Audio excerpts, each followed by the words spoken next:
Hi you guys, welcome back to my channel. My name is Najwa. I'm so happy you're here. If you're new here, do me a favor, hit the like and subscribe button, hit that bell so you know whenever I post a video. And also, please click the like, comment, share, subscribe, all the stuffs. Comment below, click the like button. That will increase the engagement, boost this video out into the algorithm, grow this little community. I wanted to talk about, how narcissism is more prevalent these days. And I wanted really to give this its own dedicated video. I found an article that really shed some light on me. I had been feeling this way the whole time, but the article basically just validated my thoughts and let me know that I'm not being gaslit here. But I think it's social media. I'm just going to say really outright, with no equivocation, I think it's social media. I think social media has made this world so much more narcissistic than it was before. And Dr. Ramani, who's my guru, of course, she says that it's because it's made it harder to go out and get supply in a certain respect. Because it used to be where your neighborhood narcissist had to go to charity events, buffets, balls, banquets, bake sales, all types of stuff, little league games, to go out there and get their supply. They had to call you up, or even worse, maybe even write you to go and schedule some time to go and have you kiss their butt and emotionally abuse you. Like, they actually had to do that stuff. But now it's as simple as posting some vacation photos. It's as simple as posting some selfies and things like that. And like when you have a system, this is what bugs me the most about social media, where I think it's really just this narcissistic space. You have this place, and sometimes it's well-meaning people. It's not always, terrible people. But you have this place where you literally are showing some curated, manicured version of yourself, when those closest to you know, they know this is not what the case is. And as part, you have a deeper societal involvement in the fact that other people see this fakeness that you're putting on social media, and they start to feel bad about their lives when you're not, that person who's posting all the fake stuff is not even showing their real life. It's also made it where things like victims, victim blaming has become a big thing. Where for example, with Johnny Depp and Amber Heard, where it seems like the entire world sticks up for an abuser and the rest of the world puts down a victim. Narcissism has gone so rampant in social media that even though I work in digital advertising, I have made it a precedence to always sort of give myself those safe spaces to take breaks. It's what I do. I see the beauty in it from an innovative standpoint. I see the beauty in it from an art standpoint. There's so many amazing artists that I subscribe to. There's so much art that I discover, design, music, pop culture, through the internet, through social media. But there's also so much toxicity in it. There's political violence, there's misinformation, there's trolls. There's trolls, and then there's some more trolls. Trolls are really like the embodiment of narcissism.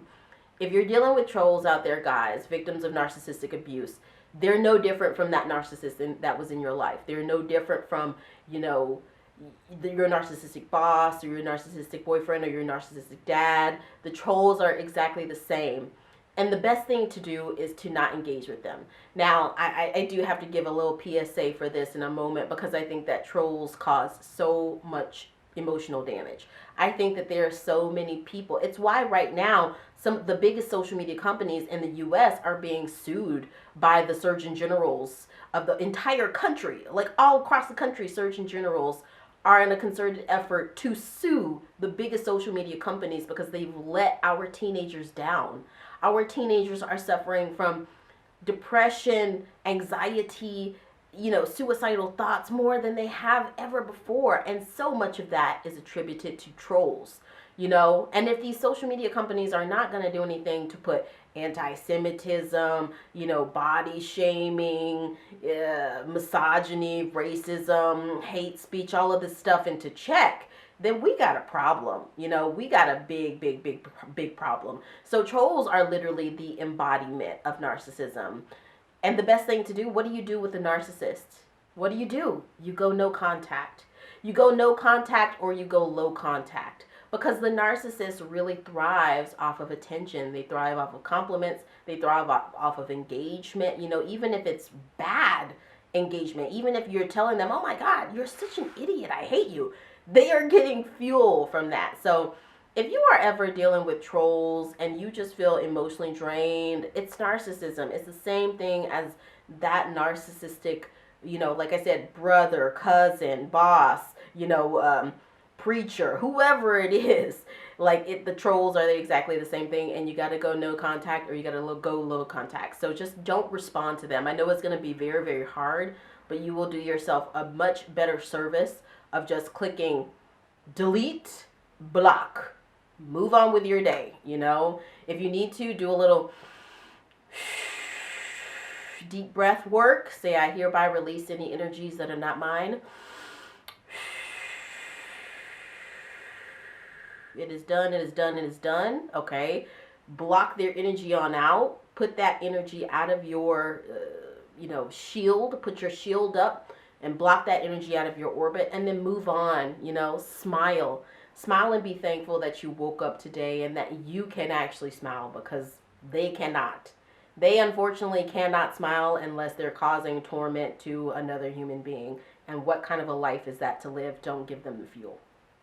Anyway, off of the tangent, I did want to just read you guys a little bit from this article that I had found about social media's role and why narcissism is so prevalent today. And I thought that it was really much needed at this time.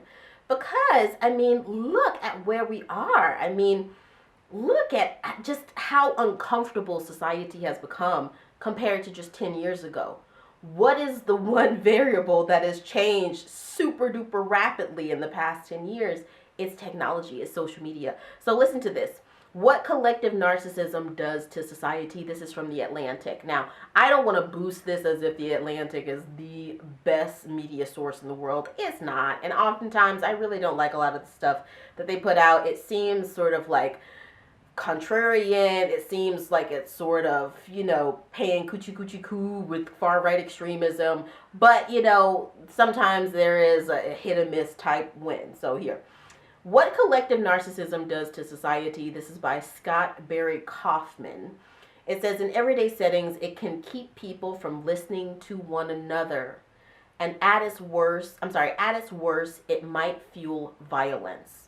So this is November 6, 2021, like I said, from Scott Barry. So it says, in 2005, the psychologist, and I'm probably going to butcher this name. This is me talking. I'm sorry, y'all. The psychologist Agnieszka Golec-Zavala was researching extremist groups, trying to understand what leads people to commit acts of terrorist violence. She began to notice something that looked a lot like the 20th century scholars Theodore Adorno and Erich Fromm had referred to as group narcissism. Pause there. Now think about what is more emblematic of group narcissism. It's social media. It's the person who talks to 3 people in their normal everyday life, but they've got 3,000 friends on Facebook, I mean, all of them just sitting there being toxic together. What else do you think? And now let me caveat this with saying, of course, social media can be used in totally healthy ways. We're not talking about those people who are using it healthily. We're talking about the people who needed to be off social media yesterday. And unfortunately, that's probably about 50% of the society right now. So, group narcissism, Golec-Zavala defined it to me as a belief that the exaggerated greatness of one's group is not sufficiently recognized by others, in which the thirst for recognition is never satiated. I did a video recently about how social media is a narcissist in itself. Think about the narcissist and their constant need for validation, their constant need for supply in the form of compliments, in the form of award ceremonies and, gold stars, even if they totally don't deserve it. Think about that.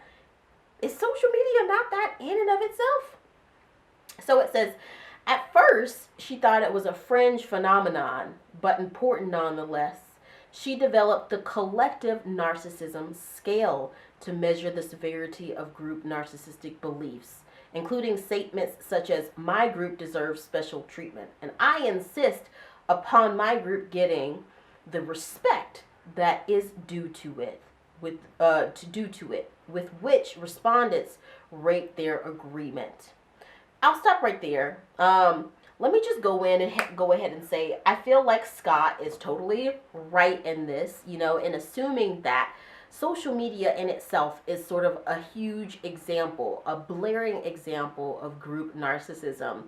It's why narcissism has become, unfortunately, so prevalent today, because it's so much easier to get all of this toxic access to just people feeding off of one another in toxic, negative, dysfunctional, unhealthy ways. We've got to get back to being in person with one another. I really think a big part of that is that social media makes keyboard warriors out of a lot of people. They're saying things just to goad people into reactions, things that they wouldn't say in public. Let's get back to be amongst one another, here within the flesh, and with our physical bodies next to each other. You're not just gonna go off on somebody when you're right in front of them, unless you really got something going on psychologically, in which case, if you just going on throughout the streets going off on people the way that you see covered on the news these days, you probably just need to be taken off the streets altogether and put into a mental institution. That doesn't bode well. You should be able to regulate your emotions in healthier ways, and other than emotionally or physically abusing people in the middle of the street, because that is what social media is. It is the equivalent of physically or emotionally abusing people in the middle of the street. That's what trolls are doing. They are emotionally abusing people. Don't engage with it. Report it to the correct authorities. If it's on Facebook or Instagram or YouTube, whatever it is, if you see something that is inappropriate, that's abusive, that's bullying, say something, report the comment, report the post. And then, if you can, follow up with it, keep with it, but do not engage with whoever that is behind their keyboard warrioring. And promote within your own life. I feel like those tenets of, empathy, of compassion, of dignity, having dignity and respect enough for your own self to not let somebody else disrespect you. But what else can I say? I mean, ultimately, I really do think social media is partly why we are living in such a narcissistic society, but I also think it could be used as a tool to spread awareness on narcissism and pull us back a little bit and get us back to a level of being compassionate with one another. But you got to be brave enough to speak out about it. Don't sit there and try to engage with a narcissist troll on social media, but be brave enough to speak out against the behavior. But I want to know what y'all think. Let me know in the comments. And again, if you're new here, go ahead, hit the like and subscribe button. Hit that bell so you know whenever I post a video. And I'll see you guys next time.